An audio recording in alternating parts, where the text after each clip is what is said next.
And now, a moment with the KOTH. What a glorious time in history we live in. You don't ever have to leave the house anymore for anything. With the internet enabled and everything from your cell phone to your refrigerator, it's a wonder that anyone even gets out of bed. You can order practically everything you'll ever need or want without having to pick up a phone or even get out your credit card. Truly, this must be the penultimate time in history where life couldn't get any better. My ass.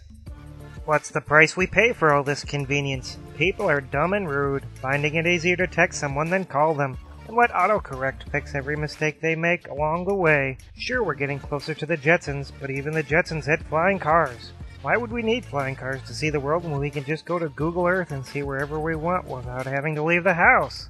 Shit, kids don't even have to go to school anymore because you can do online classes from kindergarten all the way through graduate school without once having to step inside a classroom. We live inside of central air conditioning and delivery food, cutting ourselves off from each other because of convenience. When was the last time you called someone and actually heard their voice? Many of you find it easier to break out your phone and text them. Then you get pissed when it takes them more than 30 seconds to respond. What else could they be doing? You aren't doing anything but waiting for them. Why aren't they doing the same thing? Have you had the more common experience of actually being out somewhere and some dingleberry doesn't even acknowledge you? People don't even seem to treat each other as people anymore. They just go about their lives ignoring everything that doesn't appear on a screen to them. We have come to depend on technology to be the savior of our lives, and all we had to give up was being people.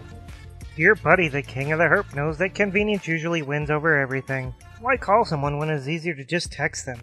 Do you even answer your phone when it rings anymore, or just wait for it to stop ringing before checking to see who called before you decide to answer, if at all? Why do we even have phones in our pockets if we don't use them for their intended purpose? Eventually, I can see phones being something you only see a picture of on some website, being laughed at as an archaic device people used to use before the internet. Have you ever forgotten your phone at home and felt completely lost in the world because of it? How in the fuck did this happen so suddenly? Heaven forbid we don't have instant access to everyone and everything at every moment. What would we do if we had to think for ourselves? Holy shit, the whole world would just end, wouldn't it? There is a precedent for this shift in culture, and James Cameron predicted it back in 1984. That's right, boys and girls. We're edging closer and closer to Skynet. There will come a day in the near future, possibly within our lifetimes, when computers will just do it all. Bullshit, you say? I counter with Watson. We are being replaced by a goddamn computer on a fucking game show. What's to stop progress now when we use a computer for basically all our entertainment? I say the best lesson we can learn is from 1983 and war games. Not that the answer is simply not to play, but just unplug the goddamn thing already. And that was a moment with the KOTH.